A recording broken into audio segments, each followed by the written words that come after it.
The Avengers children crusade के last episode के अंदर हमने देखा था कि किस तरीके से यंग एवेंजर्स और मैग्नीटो मिलके जो है वो बेसिकली स्कारलेट विच की तलाश शुरू कर देते हैं। लेकिन जब वो ट्रांसिया के अंदर पहुंचते तो उनको ये बात दरअसल पता चलती है कि वहाँ पे जिसमें वांडा मैक्सिमॉफ से वो मिले हैं वो वांडा नहीं बल्कि सिर्फ एक डूम बॉट है। जिससे ये बात साफ हो गई थी कि वांडा मैक्सिमॉफ किसी और के काबू में नहीं बल्कि शायद डॉक्टर डूम के पास मौजूद है। लेकिन डॉक्टर डूम के पास जाना और वांडा को तलाश करना इतना आसान नहीं है और इसलिए सब लोग ये बात का फैसला करते हैं कि वो लोग कोई तगड़ा प्लान बनाएंगे और उसके बाद ही ये सारी की सारी चीज़ों के ऊपर एक्शन लेंगे। लेकिन वहाँ पे विकन अकेला ही अपनी माँ यानी कि स्कारलेट विच को बचाने के लिए डॉक्टर डूम के कैसल के अंदर घुस जाता है, जहाँ पे अब उसका सामना हो रहा है विक्टर वॉन डूम से। तो अब आगे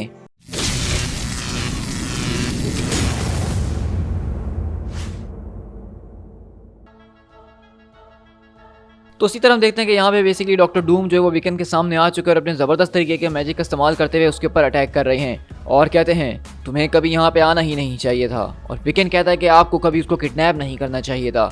तो वहीं से डॉक्टर डूम कहते हैं कि मैं इस बात को जानता हूँ कि तुम्हें ये सुन के काफ़ी दुख होगा बच्चे, लेकिन वांडा मैक्सिमॉफ यहाँ अपनी मर्जी से है। तो विकन बोलता है कि हाँ तुमने ठीक कहा कि वांडा अपनी मर्जी से ही होगी क्योंकि तुमने उसके ऊपर एक स्पेल जो कास्ट किया हुआ है या फिर तुमने उसको अपने काबू में किया हुआ है किसी तरीके से। लेकिन वहीं से वांडा बोलती है कि वांडा मैक्सिमॉफ इसी कमरे के अंदर मौजूद है और वो अपने लिए खुद बात कर सकती है। लेकिन डूम बोलता है कि वांडा तुम सेफ्टी तक जाओ, मैं इससे निमटता हूँ। तो विकन बोलता है कि तुम उसको सच क्यों नहीं बता देते डूम, तुमने आखिरकार उसको यहाँ पे क्यों रखा हुआ है, आखिरकार इस सब के पीछे तुम्हारा मकसद क्या है और तुम जानते नहीं कि वो सच में कौन है। लेकिन वहीं से डूम उसके ऊपर जबरदस्त अटैक करता है और बोलता है कि बस बहुत हो चुका, अपना मुंह अब मत खोलना। लेकिन वहीं से विकन अपनी बात को कंटिन्यू करते हुए बोलता है कि वो सच में एक म्यूटेंट सॉर्सरेस है। लेकिन वहीं से डूम बोलता है कि बच्चे इस बात को जान लो कि मैं सिर्फ तुम्हें प्रोटेक्ट करने की और तुमसे जुड़े हर एक शख्स को प्रोटेक्ट करने की कोशिश कर रहा हूँ, अपनी जबान को लगाम दो। लेकिन वहीं से विकन बोलता है कि तुम चाहे मुझे चुप कराने की कितना भी कोशिश क्यों ना कर लो, लेकिन इससे ये बात नहीं बदली जा सकती कि वांडा जो है वो स्कारलेट विच के नाम से जानी जाती है और उसने शादी करी थी एक सिंथेजॉइड से जिसका नाम द विजन था। उसके साथ दो बच्चे हुए थे, दो ट्विंस, जिसमें से एक का नाम थॉमस और एक का नाम विलियम था और उसको ऐसा लगा था कि वो उसके बच्चे मर चुके हैं। लेकिन वहीं से डूम बोलता कि बस बच्चे बहुत हो गया है, मैं तुम्हें आखिरी बार वार्न कर रहा हूँ कि तुम यहाँ पे आग से खेलने की कोशिश कर रहे हो। और अगले पल डूम यहाँ पे विकन को पूरी बात कंप्लीट करने नहीं देता और उसके ऊपर खतरनाक तरीके का ब्लास्ट मार के उसको गिरा देता है, जहाँ उसकी पूरी की पूरी बॉडी जल के राख हो रही होती है।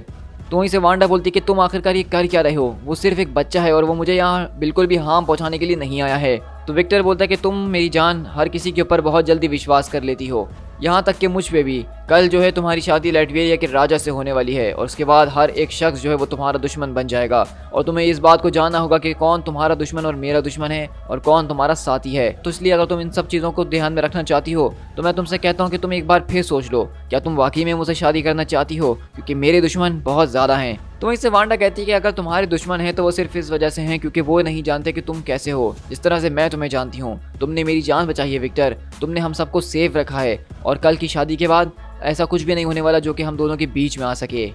तो हम देख रहे हैं कि यहाँ पे बेसिकली वांडा मैक्सिमॉफ जो है वो या तो अपनी याददाश्त भूल चुकी है या वो याददाश्त भूलने का ड्रामा कर रही है या फिर डॉक्टर डूम ने उसको अपने काबू में किया हुआ है और इसीलिए वो उसके गुण गा रही है। लेकिन इसी तरह हम देखते हैं कि बाकी के यंग एवेंजर्स और मैग्नीटो यहाँ पे कैसल डूम के सामने खड़े होते हैं और मैग्नीटो बोलता है तो क्या एक बार हम अपने प्लान को रिव्यू कर लें। तो वहीं से पीतरो बोलता है कि कौन सा प्लान फादर, वो कोई प्लान नहीं बल्कि सिर्फ एक स्टंट है। आपका प्लान ये है कि हमें बस एक ज़बरदस्त तरीके की डिस्ट्रैक्शन को क्रिएट करना है ताकि इतनी देर में हम जाके विक्टर वॉन डूम के पूरे कॉरिडोर्स को सर्च कर सकें इस बड़े से कैसल के और वांडा और विकन को तलाश कर सकें। तो स्पीड बोलता है कि वैसे ये प्लान तो मुझे काफ़ी मज़ेदार लग रहा है। तो क्विक सिलर बोलता है कि तुम्हें तो लगेगा ही ना क्योंकि तुम 12 साल के जो हो, मैं 12 का नहीं मैं 16 का हूँ, हाँ जैसा कि मैंने कहा। तो वहीं से हल्कलिंग बोलता है कि गाइस क्या हम ये सारी की सारी बहस बंद करें और क्या चल के मैं अपने इडियट बॉयफ्रेंड को रेस्क्यू कर सकता हूँ। तो हॉकाई बोलती है कि हल्कलिंग बिल्कुल ठीक कह रहा है, अगर हमें ये सब करना है तो हमें इसको अभी इसी वक्त करना होगा। तो वहीं से हम देखते हैं कि पेट्रॉइड बोलता है कि लगता है कि आखिरकार मैग्नीटो की ख्वाहिश पूरी हो गई और वो लैटविया के ऊपर इन्वेजन कर ही रहा है। तो हॉकाई बोलती है कि ये कोई इन्वेजन नहीं है एली, बल्कि सिर्फ ये एक सर्च एंड रेस्क्यू मिशन है। तो वहीं से पेट्रॉइड बोलता है कि तुम्हें मुझे ये बताने की ज़रूरत नहीं कि ये यहाँ पे क्या हो रहा है और क्या नहीं, मैं अच्छे तरीके से जानता हूँ। तो वहीं से केट बोलती है कि चलो बस अब बहस को बंद करो और हमें यहाँ पे अब सिर्फ एक छोटी सी डिस्ट्रैक्शन की ज़रूरत है जिसके ज़रिए हम वहाँ तक पहुँच सकें। लेकिन अगले पल सारे लोग पीछे पलट कर कहते हैं कि केट तुम्हें पीछे पलट के देखना चाहिए, मुझे नहीं लगता कि डिस्ट्रैक्शन को बनाना अब हमारे लिए ज़्यादा मुश्किल होने वाला है, क्योंकि अगले ही पल हम देखते हैं कि यहाँ पर ज़बरदस्त तरीके के जहाज़ और साथ में वंडरमैन जो है वो लैटविया की तरफ बढ़ रहा है और कहता है कि एवेंजर्स दिस इज़ वंडरमैन। और मैं इस बारे में नहीं जानता हूँ कि तुम लोग इस फ्रीक्वेंसी को अब यूज़ करते भी हो कि नहीं कॉम्स के ऊपर, लेकिन मैं तुम्हें ये बताऊंगा कि अगर तुम मुझे सुन रहे हो तो मैं लैटविरियन एयर स्पेस के अंदर मौजूद हूँ और वहीं से आयरन मैन बोलता है कि अच्छा, और अचानक तुम्हें इस बात का एहसास होने ही लग गया कि इस दुनिया को अभी भी एवेंजर्स की ज़रूरत है आफ्टर ऑल, हाँ। तो वंडर मैन बोलता है कि मैंने सडनली इस बात को रियलाइज़ करा कि अगर तुम लोग मुझे फॉलो कर रहे हो, and I am pretty sure कि तुम लोगों ने मुझे फॉलो तो ज़रूर किया होगा, तो मैं तुम लोगों को बस यही सजेशन देना चाहूँगा कि तुम लोग फ़ौरन यहाँ से पलट के चले जाओ उससे पहले कि एक इंटरगैलेक्टिक जो है जंग शुरू हो जाए। तो वहीं से आयरन मैन बोलता है कि एक्चुअली साइमन बोलता है कि ज़रा एक मिनट, कहीं तुम लोग ऑलरेडी यहाँ तक पहुँच तो नहीं चुके हो मेरे पीछे पीछे। और इसी तरह हम देखते हैं कि आयरन मैन यहाँ पे जो है बेसिकली एवेंजर्स की टीम के साथ अपने क्वीन जेट के अंदर यहाँ पे पहुँच चुका है। और स्पाइडरमैन बोलता है कि बस्टेड। और वंडरमैन कहता है कि आई अस्यूम कि तुम लोग मेरी उसी पूरी की पूरी आयोनिक सिग्नेचर को ट्रैक कर रहे होगे जो कि मैंने छोड़ी थी जब मैं टावर से निकला था। तो स्पाइडरमैन बोलता है कि यार हम तो सो बस्टेड हो चुके हैं, मतलब उसको तो हमारी हर एक चीज़ के बारे में पता है। तो आयरन मैन बोलता है कि साइमन, मैं तुमसे बस यही कहूँगा कि जब ये सारा का सारा मामला खत्म होगा तो उसके बाद तुम जो हो मेरा शुक्रिया अदा कर रहे होगे, और मैं तुम्हें ये मशवरा देना चाहूँगा कि तुम्हें डूम के खिलाफ अकेले जाने की कोई ज़रूरत नहीं है। लेकिन इसी तरह अगले पल हम यहाँ से डॉक्टर डूम और विकेन के पास शिफ्ट होते हैं, जो कि बेहोश होता है और आहिस्ता आहिस्ता अपने होश के अंदर आ रहा होता है और कहता है कि मेरा सर बहुत दुख रहा है, आखिरकार तुमने ये सब किया क्या है। तो डूम बोलता है कि तुम ज़रा सही से लेटे रहो बच्चे, मैं तुम्हें हील कर रहा हूँ। देखो मैं तुम्हें साफ तरीके से बता दूँ विकेन कि मेरा तुमसे कोई 36 का आंकड़ा नहीं है। तो विकेन बोलता है कि तुम जानते हो कि मैं कौन हूँ। तो डूम बोलता है कि ऑफ कोर्स। तो विकेन कहता है कि डॉक्टर डूम जानते हैं कि मैं कौन हूँ, ये सच में कोई छोटी बात नहीं है। तो डूम बोलता है कि हाँ मैं जानता हूँ अच्छे तरीके से कि तुम कौन हो, और मैं ये भी बहुत अच्छे तरीके से जानता हूँ कि वांडा के लिए बेस्ट क्या है। तो इसलिए जो चीज़ मैं तुम्हें बताने की कोशिश कर रहा हूँ उसको ज़रा समझने की कोशिश करो। मैं बस यहाँ पे वही कर रहा हूँ जो उसके लिए अच्छा है। उसके लिए सबसे अच्छी बात यही है कि वो अपने उस पूरे के पूरे पास्ट के बारे में ना ही जाने तो ज़्यादा बेहतर है हम सब के लिए। तो वहीं से विकेन बोलता है कि ये उसके लिए बेहतर नहीं बल्कि आपके लिए बेहतर है। आप जो है एक ऐसी औरत से शादी करने वाले हैं जिसके पास पावर्स ऑफ द गॉड्स मौजूद है। तो डूम बताता है कि उसकी सारी की सारी शक्तियाँ जा चुकी हैं, उसके दिमाग के अंदर उसकी सारी की सारी मेमोरीज, उसकी याददाश्त सब मिट चुकी हैं, यहाँ तक कि उसके सारे के सारे मैजिकल एबिलिटीज़ जो हैं वो भी अब ऐसा लगता है कि उसके पास मौजूद ही नहीं है। अब से वो सिर्फ एक नॉर्मल इंसान यानी कि सिर्फ वांडा है, ना कि स्कारलेट विच। तो विकेन बोलता है कि अगर ऐसी ही बात है तो आखिरकार आपने उसको तलाश कैसे करा। तो वहीं से डूम बताता है कि मैंने उसको कभी तलाश नहीं करा बल्कि उसने मुझे तलाश किया था। वो मेरे पास मदद के लिए आई थी अपने कुछ साथियों के साथ। वो अपने यहाँ पे कुछ साथियों के साथ आई थी जो कि किसी तरह की मुश्किल के अंदर फंसे हुए थे, और उसने मुझसे कहा था कि वो मेरे दुश्मनों के खिलाफ लड़ने में मेरी मदद करेगी। तो मैंने उसकी इस ऑफ़र को रिफ्यूज़ करना इम्पॉसिबल समझा। तो विकेन बोलता है कि अच्छा, और मैं इस बात के ऊपर भी विश्वास कर लूँ कि तुम जैसा शख्स यानी कि डॉक्टर डूम जो है वो उसके प्यार के अंदर पागल हो चुका है। तो डूम बोलता है कि वैसे जिस तरह की मेरी हिस्ट्री है मेरे लिए भी इस बात को मानना काफ़ी मुश्किल है, लेकिन हम दोनों के बीच में काफ़ी कुछ कॉमन है, तुम्हारे और मेरे। मेरी माँ भी एक सॉर्सरर थी जिस तरह तुम्हारी माँ है। मेरी पावर्स भी तब इमर्ज हुई जब मैं तुम्हारी तरह एक छोटा बच्चा था। तुम्हारे भी वही कॉमन एनिमीज़ हैं जो कि मेरे हैं। मैं अच्छी तरीके से जानता हूँ कि तुमने सन्स ऑफ सरपेंट के साथ क्या किया है, और मैं ये भी जानता हूँ कि एवेंजर्स अब तुम्हारे साथ क्या करने वाले हैं। अगर उन्होंने तुम्हें या वांडा को तलाश कर लिया तो तुम जानते हो कि आगे क्या होगा।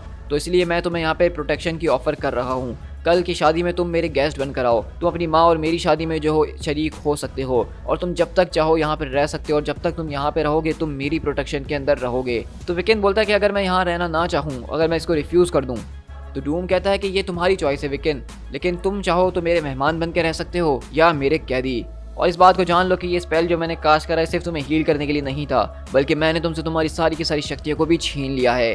और अगले पल विकेन बोलते हैं कि क्या, लेकिन इसी के बाद हम देखते हैं कि यहाँ से बेसिकली मैग्नीटो जो है वो अपनी ज़बरदस्त तरीके की पावर्स का इस्तेमाल करते हुए वो जो आसपास के ज़बरदस्त तरीके के जहाज़ होते हैं लैटविरियन स्पेस के अंदर, उनको उठा के यहाँ से वहाँ एक डिस्ट्रैक्शन क्रिएट कर रहा होता है। लेकिन पेट्रोइड हमेशा की तरह सबका बाप बनने की कोशिश करते हुए बोलता है कि आखिरकार ये किस तरीके की डाइवर्जन है, इस पूरे के पूरे जहाज़ के अंदर इनोसेंट्स लोग मौजूद हैं। तो मैग्नीटो बोलता है कि अगर ये सारे के सारे लोग डूम के लिए काम करते हैं तो वो इनोसेंट तो बिल्कुल भी नहीं है। और पेट्रोइड, क्या तुम्हें इस बात का आइडिया है कि आखिरकार मुझे इन सारे के सारे जहाज़ों को तुम्हारे ऊपर गिरने से बचाने में कितनी ज़्यादा एनर्जी को इस्तेमाल करना पड़ रहा है? तो मेरे ख्याल से तुम्हें मुझसे थोड़ी इज्जत से बात करनी चाहिए, और अगर मैं तुम्हारी जगह होता तो मैं फ़ौरन से प्लान के ऊपर काम करने में लग जाता।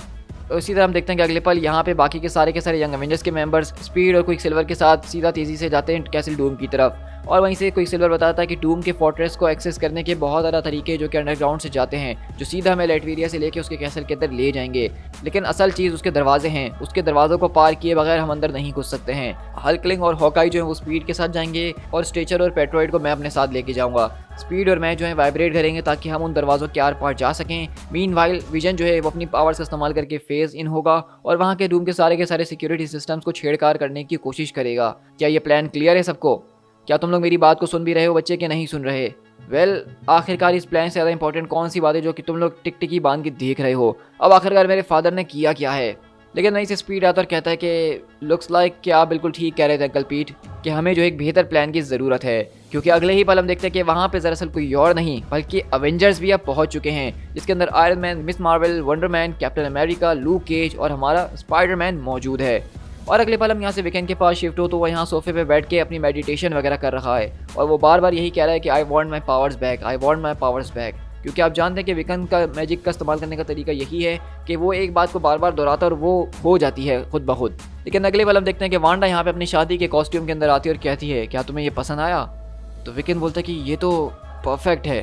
तो वांडा बोलती है कि है ना, बिल्कुल ज़बरदस्त, सब कुछ बिल्कुल परफेक्ट चल रहा है, विक्टर से मिलना, उसके साथ प्यार में गिरना, और अब मैं पूरी की पूरी एक ऐसी आम सी लड़की जो एक राजा से शादी कर रही हूँ। ज़िंदगी कुछ ज़्यादा ही परफेक्ट चल रही थी जब तक तुम यहाँ पे ना आ गए, एंड सडनली मैंने विक्टर का वो रूप देखा जिसको मैं रिकॉग्नाइज़ नहीं कर पा रही हूँ। तो इससे पहले कि मैं इस कमरे से निकल के जाऊँ उससे शादी करने के लिए, मैं चाहती हूँ कि तुम मुझे सब कुछ बताओ, प्लीज़ मुझे बताओ कि आखिरकार ये स्कारलेट विच है कौन जिसका जिक्र तुम कल कर रहे थे। तो वीकेंड बोलता है कि मेरी सिर्फ एक ही शर्त है कि आपको मुझे यहाँ से बाहर निकालना होगा। और अगले पल हम देखते हैं कि बेसिकली यहाँ से वांडा जो है वो वीकेंड को बाहर का रास्ता दिखा रही होती है और वीकेंड पूरी की पूरी स्टोरी सुना रहा होता है कि स्कारलेट विच एक बहुत ही ज़बरदस्त टीम एवेंजर्स की सबसे ज़्यादा मोस्ट पावरफुल मेंबर मानी जाती थी, जो कि प्यार में पागल हो गई थी अपने ही एक और दूसरे एवेंजर की जिसका नाम द विजन था। उसके साथ मिलके उसके 2 ट्विन बचे हुए थे जिसका नाम थॉमस और विलियम था। जहाँ तक मैंने सुना है तो वो एक काफ़ी हैप्पीली मैरिड फैमिली थी जब तक कि उन दोनों के दोनों ट्विंस के सोल्स को कैप्चर ना कर लिया गया एक क्रिमिनल के जरिए जिसका नाम मास्टर पेंडेमोनियम था, जो कि काम करता था अपने मास्टर द डीमन मेफिस्टो के लिए। लेकिन स्कारलेट विच ने इन सारी की सारी चीज़ों का ब्लेम दिया एवेंजर्स को। उसको ऐसा लगता था कि यहाँ पे एवेंजर्स की गलती है कि उसके बच्चे उससे छीन लिए गए, उसके बच्चों का लॉस वो बर्दाश्त ना कर सके, उसका दिमाग ख़राब हो गया, उसने उनके 3 मेंबर्स को जो है जान से मार डाला और उस पूरी की पूरी टीम को डिस्ट्रॉय कर दिया। और जब एवेंजर्स की पूरी टीम डिस्ट्रॉय हो गई तो उसके बाद एक यंग सुपर हीरो सामने आया जिसका नाम आयरन लैड था, जो कि रिक्रूट कर रहा था न्यू जनरेशन ऑफ एवेंजर्स को। और उस पूरे के पूरे ग्रुप के अंदर कुछ ऐसे बच्चे मौजूद थे जिनका एवेंजर्स से कोई ना कोई पर्सनल कनेक्शन था जिसके बारे में वो भी खुद नहीं जानते थे। और जैसे जैसे ये टीम बनती गई तो वो मिलके एक टीम बने। इनफैक्ट मैंने भी कभी बातों को रियलाइज़ ना किया था जब तक कि मैं एक स्पीटर थॉमस से ना मिला जो कि दिखने में बिल्कुल मेरी ही तरह था, और तब जाके मैंने इस बात को रियलाइज़ करा कि मैं कितना बड़ा इडियट हूँ। तो वांडा बोलती कि तुम ये क्या कह रहे हो, क्योंकि अगले बार हम देखते हैं कि वीकेंड जब अपने सामने देखता है ये बातें सुनाते सुनाते तो वहाँ का माहौल तो एक अलग ही माहौल बन चुका है। मतलब यहाँ पे अवेंजर्स, यंग अवेंजर्स, मैग्नीटो और डॉक्टर डूम के सारे डूम बॉट्स, वंडरमैन, ये सारे के सारे लोग एक दूसरे से गुत्थम गुत्ता हुए हुए हैं। मतलब आप समझ सकते हैं कि इस पूरी की पूरी स्टोरी का लेवल वो कितना ज़्यादा बढ़ते जा रहा है कि सिर्फ एक वांडा मैक्सिमॉफ के पीछे ये सारी की सारी चीज़ें हो रही हैं। और वहीं से वीकेंड बोलता है कि आखिरकार ये मैंने क्या कर दिया। लेकिन वहीं से आवाज़ आती है कि तुमने बिल्कुल वही करा जो कि मैंने तुम्हें करने के लिए नहीं कहा था बच्चे। तुमने मैग्नीटो के साथ टीम अप करा, तुमने डूम के साथ एक पूरी की पूरी वॉर को शुरू कर दिया। And I will be damned अगर मैं इस बात को जान लूँ, क्या तुमने सच में स्कारलेट विच को ढूंढ लिया है? और अगले पल हम देखते हैं कि वुल्वरीन यहाँ पे आके उसके ऊपर अटैक करना शुरू करता है और वीकेंड बोलता है कि लोगन रुक जाओ, तुम आखिरकार ये कर क्या रहे हो?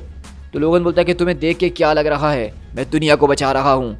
और अगले पल हम देखते हैं कि बेसिकली लोगन अपने पूरे के पूरे क्लॉस को स्कारलेट विच के गर्दन के नीचे रख के बस निकालने ही वाला है। लेकिन तभी वांडा पूछती है कि आखिरकार तुम ये सब कर क्यों रहे हो? तो लोगन बोलता है कि देखो वांडा, मैं जो कुछ भी कर रहा हूँ वो पर्सनल नहीं है, और अगर हमारी इन सिचुएशंस को रिवर्स कर दिया जाए, अगर मैं उतना बड़ा थ्रेट होता जितना बड़ा तुम हो तो मैं भी यही उम्मीद करता कि तुम मेरे साथ यही करो। लेकिन वहीं से वीकेंड आके वुल्वरीन के ऊपर अटैक करता और बोलता है कि उससे पीछे हटो, वो कोई थ्रेट नहीं है, वो वांडा मैक्सिमॉफ है, जिसका मतलब कि वो स्कारलेट विच नहीं है अब, जिसके पास कोई पावर्स और कोई मेमोरीज अपनी मौजूद नहीं है। तो वहीं से लोगन बोलता है चलो ये बताओ, तो तुमने बहुत अच्छा करा मुझे बता के जूनियर, अब तुमने मेरा काम और आसान कर दिया है। तो वहीं से वीकेंड बोलता है कि मैंने सोचा था कि सारे के सारे लोगों में तुम इस बात को ज़रूर अंडरस्टैंड करोगे कि उसके साथ क्या क्या हुआ है।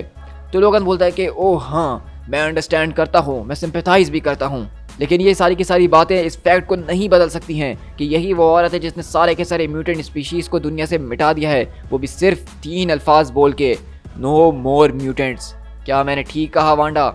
वेल, लगता है कि तुम्हारी विश पूरी हो गई है sweetheart, thanks to you. अब हम जैसे इस दुनिया के अंदर बहुत ही कम बचे हैं, and now thanks to me तुम्हारे जैसे इस दुनिया के अंदर बिल्कुल भी नहीं बचेंगे। और हम देखते हैं कि वहीं पे लोगन अपने क्लॉज निकाल के सीधा वांडा के ऊपर अटैक करने के लिए आ रहा होता है, लेकिन तभी अगले पल उसको एक ज़बरदस्त तरीके का एनर्जी ब्लास्ट आके लगता है और हम देखते हैं कि वहाँ पे दरअसल कोई और नहीं बल्कि हमारा आयरन लैड जो है अचानक वो यहाँ पे पहुँच चुका है और कहता है कि जब तक मैं यहाँ मौजूद हूँ तब तक ऐसा यहाँ पे कुछ नहीं होने वाला है।